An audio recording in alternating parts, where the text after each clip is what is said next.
addressing sinful pastoral leadership on this edition of Truth in Love.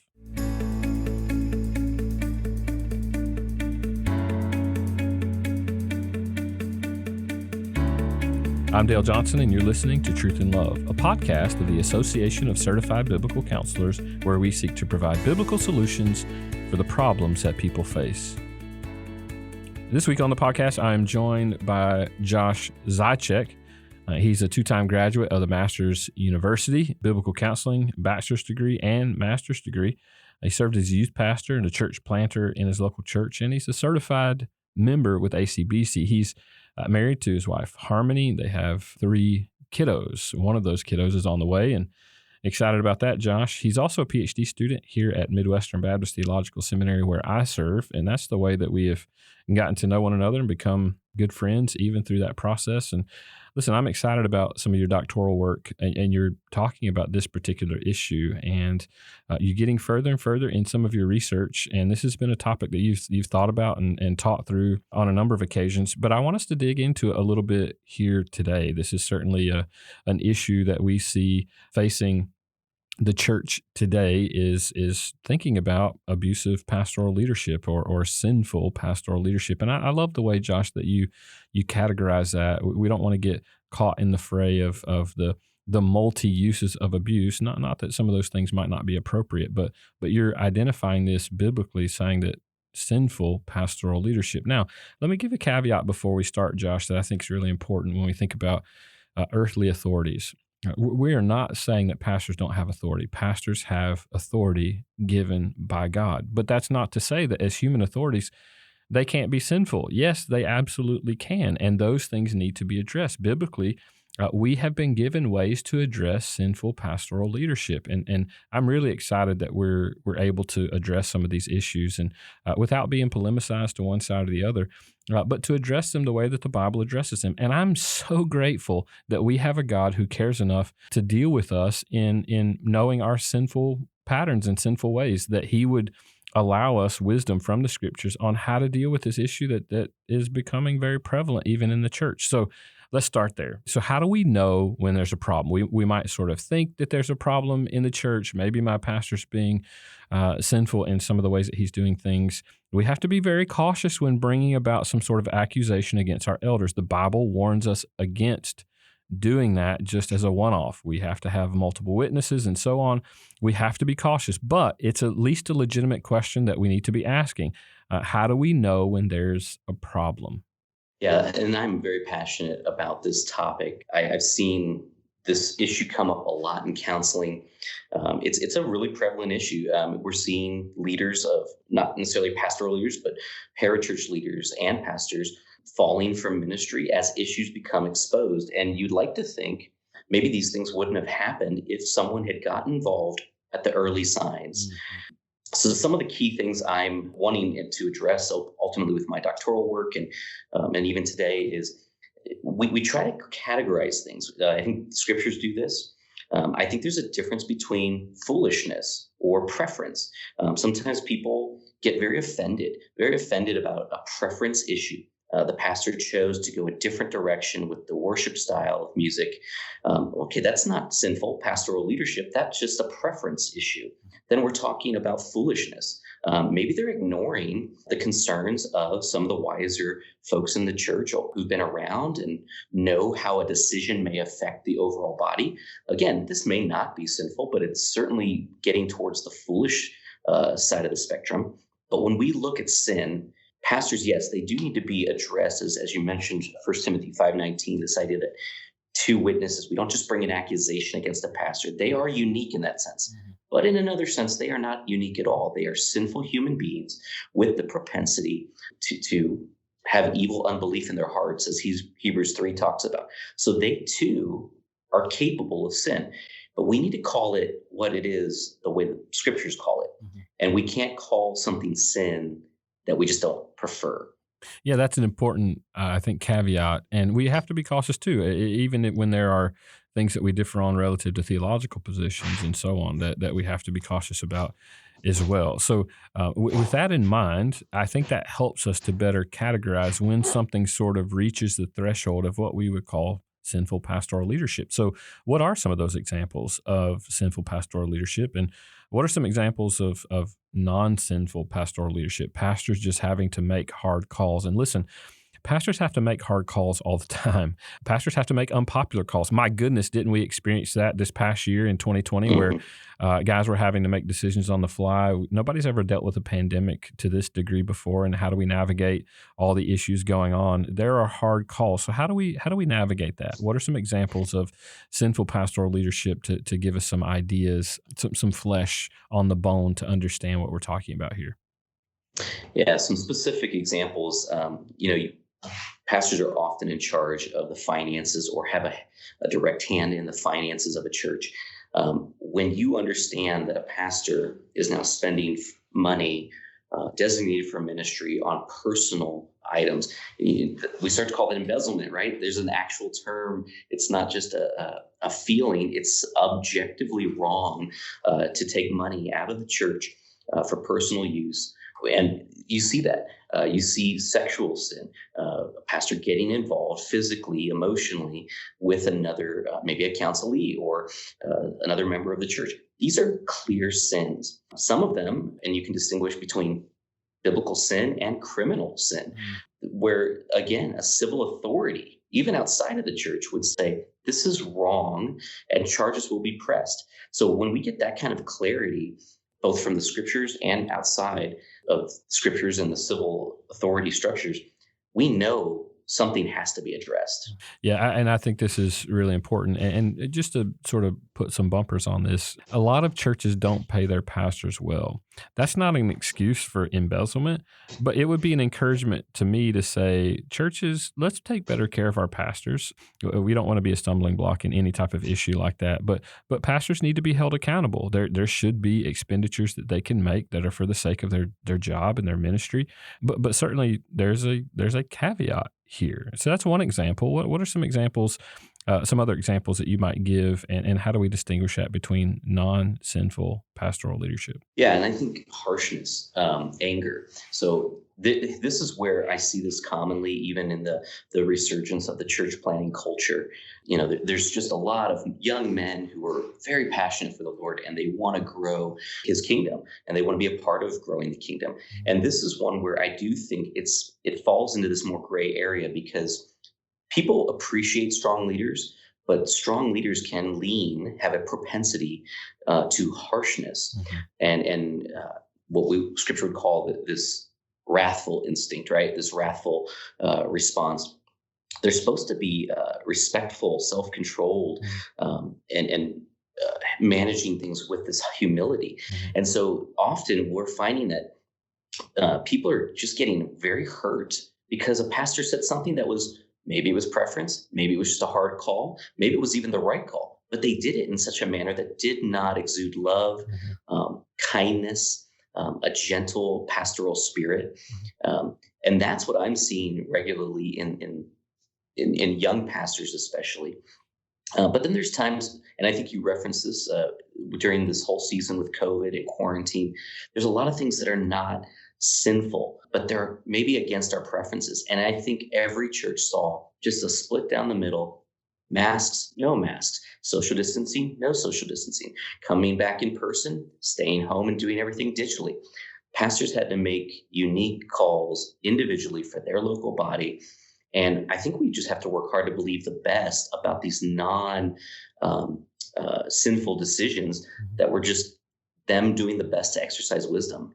And I appreciate you bringing up this issue of being harsh. I mean, there are times we're not saying that pastors ought not to be convictional, that ought not to be a sense of urgency in the gospel work that we're doing.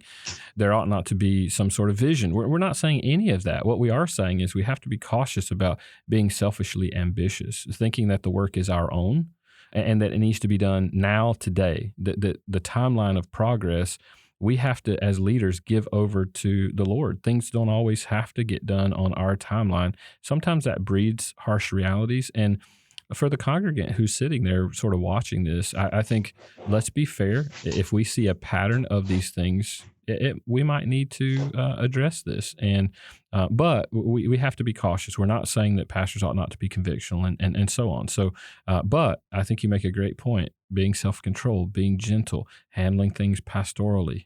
We have to know the difference of what God says is good, what God says is evil. Jesus, we see, was convictional, and he was willing to stand against false ideas, sometimes very sternly. Paul did this as well. So we're not saying that that's sinful, but we are saying we have to be cautious, especially in the way in which we handle those that God has entrusted to us. So, okay, let's continue talking about this. And this is probably some of the most concerning things is pastors are human beings. They're going to sin, and they need to be called out on that, certainly in a biblical way, as you mentioned from 1 Timothy. But what are some of the results that we're seeing consistently from sinful pastoral leadership? Yeah, I think what's hard is, and again, I'm speaking potentially to more of a church planting culture. Mm-hmm. You have someone who becomes the one who established the church. Mm-hmm. They established the elders.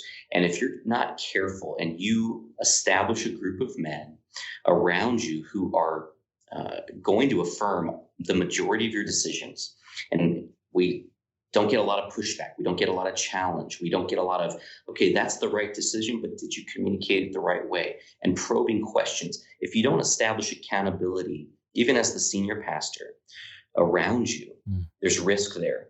For the congregant, I think we need to be careful, of course, to not call everything sin, just that we don't like.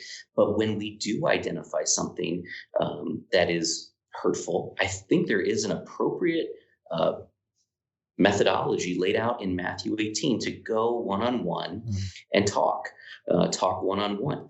I don't think we have to wait for someone to have witnessed the harsh behavior to go and address that with our pastor and talk through that. I think you bring that up, you bring that second person in if it doesn't go well one-on-one. That's when the accusations can necessitate a secondary observer.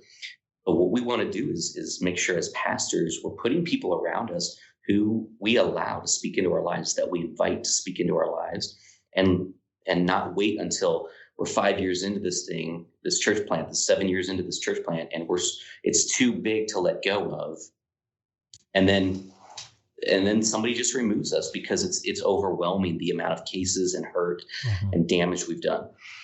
Yeah, because the thing that we ultimately want as in our pastoral leadership is we want something that supersedes us. We want something that carries on long after we're gone, and that's worth the investment of our life. We want to see the gospel continue. We want to see a solid church continue. So we always have to keep that in mind, that this is the Lord's work. So let's talk for just a second about how people are responding. Now, there are a couple of categories we could think about here to how people are responding to sinful pastoral leadership, and certainly with the discussion that's happening relative to abuse in the broader culture, this is something we can get swept up in. And I think there are good ways to respond, right? There are righteous ways to respond, but there are also sinful ways to respond. How are some people responding to this issue of sinful pastoral leadership? Yeah, I think the quickest is just to leave the church. If they're hurt and they're offended, they will leave. Others will stay and just start to normalize and, in a sense, authorize bad, sinful pastoral leadership. They will stay because the pastor told them to. It's God's man. I can't not obey them. I think those are often the extremes. And I would say there's a better way. A better way would be to humbly, graciously start to follow the process of Matthew 18 with your pastor, just like you would anyone else. And I do want to just note too, Dale, that there are pastors out there who are being accused of sinful pastoral leadership on a regular basis, and even being removed from their churches, and they aren't the problem. People can call a pastor sinful just for disagreeing with them, just for handling things differently than they would have, over a theological difference. That's minor. Jonathan Edwards, I believe, was kicked out of his church at one point over the issue of baptism. And so all that to say is, I don't want to call everything sinful pastoral leadership. But when it's truly there, Matthew 18 lays it out, and it's hard. It's so hard for people that I've worked with to want to confront their pastor. It's just a scary thing. It's like talking to a parent or a boss. Yeah, and I think we need to acknowledge that. That's certainly true, and we don't have to, we're not trying to get congregants sort of up in arms. I do think we have to see the destructive patterns that are happening here, and this as much as an encouragement to pastors who struggle in this area to just be vigilant, to make sure that you're putting proper accountability around you, that you are open to these types of critiques and these types of confrontations. That also helps to foster a good culture of care within your church, especially when you're approachable on these types of issues, to acknowledge that, you're as sinful as anybody else and that you need correction on some of these things at some point, and that there are better ways that you can say things, to people as well. So all good cautions. Let me finish by asking this. What are some of the biblical principles that really, maybe we could say it like this, just help to inform the way that we should respond to sinful pastoral leadership? These are guiding principles from the Scripture that we would see as non-negotiable, that really help us to know what are the God-honoring ways that we respond to these types of sinful pastoral leadership. I think one of the key passages that is actually informative is a passage to pastors. Out of 2 Timothy, it says, to flee youthful passions and pursue righteousness, faith, love, and peace, along with those who call on the Lord from a pure heart. That's actually that youthful passion in context is mostly talking about avoiding arguing, avoiding contentious fighting over silly things. He goes on in verse 24 to say that the Lord's bondservant must not be quarrelsome, but kind to everyone, able to teach. That means we have to speak truth. Patiently enduring evil. That means we have to speak truth even when we may be rejected or reacted against in a sinful way.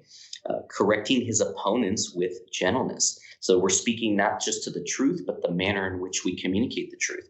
I think, in a sense, the congregant needs to know how to lovingly confront their own pastor and be willing and brave and courageous enough to bring something to the forefront if needed. And again, I think Matthew 18 is the model here. We go one-on-one when things don't go well, especially in the issue of harshness. If they respond to that one-on-one with more harshness, that's when you have to involve another elder. You have to, because they need to see that. I do recall being in one context where it was a he said moment. The individual was arguing that their pastor was just very unkind, very, very aggressive with them. And they ended up bringing another elder into the conversation. Now you have three parties there. And the pastor ultimately slams his mug down on the table at Panera and walks out. And the congregant looks at the eyewitness elder and says, well, what do you think now? And that was the turning point. That was the turning point where that other elder's eyes were opened. And they were able to see, yes, this is a problem that we have to address. Yeah, Josh, this has been really helpful, just contextually, for us to even have a conversation like this. And listen, our knee-jerk reaction is going to be to say, well, every pastor is following sinful pastoral leadership. Please don't hear us say that. We are saying that we need to be vigilant about these things. The Bible even addresses that these types of things are possible, but it doesn't mean that we need to keep pastors from being convictional. It doesn't mean that we need to be, as congregants, hyper vigilant about all the issues that might come up, and that we need to endure some things with grace. And this is just a part of the conversation that we have to be careful with. And listen, what we're guarding is not our personal preferences. We all ought to be guarding the gospel, and that's something that we can agree on. So even if we're addressing a pastor who's responding with sinful pastoral leadership, that an appeal to the gospel and helping them to see that there ought to be some common ground, even at a place like that. So I think this is helpful, at least as a start of discussion in how we can respond. I pray that pastors will hear this and not hear. We're not trying to say don't be convictional, but we're saying have the heart of Christ, to be gentle, to be lowly, to be convictional, right? Not to back down on truth, but to do it wisely as we shepherd people well with the heart of Christ. That's really the ultimate goal. And Josh, thank you for helping us to think through some of these categories and even some of the caveats biblically. And man, I'm looking forward to the work that you're going to do in a doctoral perspective. And maybe in not too many years, we'll be talking about a book that you're releasing on this very subject. So looking forward to that. Thanks, brother, for being with us. Yeah, thanks, Doc.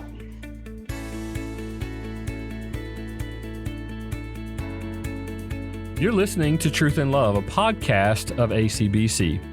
Listen, I am grateful for guys like Josh who are willing to talk about these subjects. It's so, honestly, it's scary to talk about these kinds of things because you can be, pinged, sort of polemicized one side or the other. And Josh, you're just trying to deal with this on such a gracious level, but a biblical level, to acknowledge that there are problems and try not to swing the pendulum all the way in another direction. And I pray that our listeners will hear that conversation and really begin to think biblically about some of these things that need to be addressed, but we don't need to be hypervigilant about. But our discussion today just sort of reminded me a lot about our annual conference that's coming up, where we're talking about reclaiming a culture of care. And often that starts with Christ as our head, following him as leader and chief shepherd, and pastors following that model, learning to be convictional as Christ was, defending truth, defending the name and glory of God, but doing it in a way that was gentle, kind-hearted, and so on. And that's a part of what we're going to be talking about this year at our annual conference, O Church Arise, Reclaiming a Culture of Care, happening October 4th through the 6th in Charlotte, North Carolina. We want, if at all possible, for you to be there in person, but we've also now offered an online option as well. And so go to our website, check out the details and those dates. We would love to have you join us where we're going to be talking about this issue, even specifically about pastors and some of the issues that they may be facing and how they lead well to create a culture of care, a biblical culture of care within their church. So will you join us October 4th through the 6th in Charlotte, North Carolina for O Church Arise, Reclaiming a Culture of Care? Find out more about that at biblicalcounseling.com.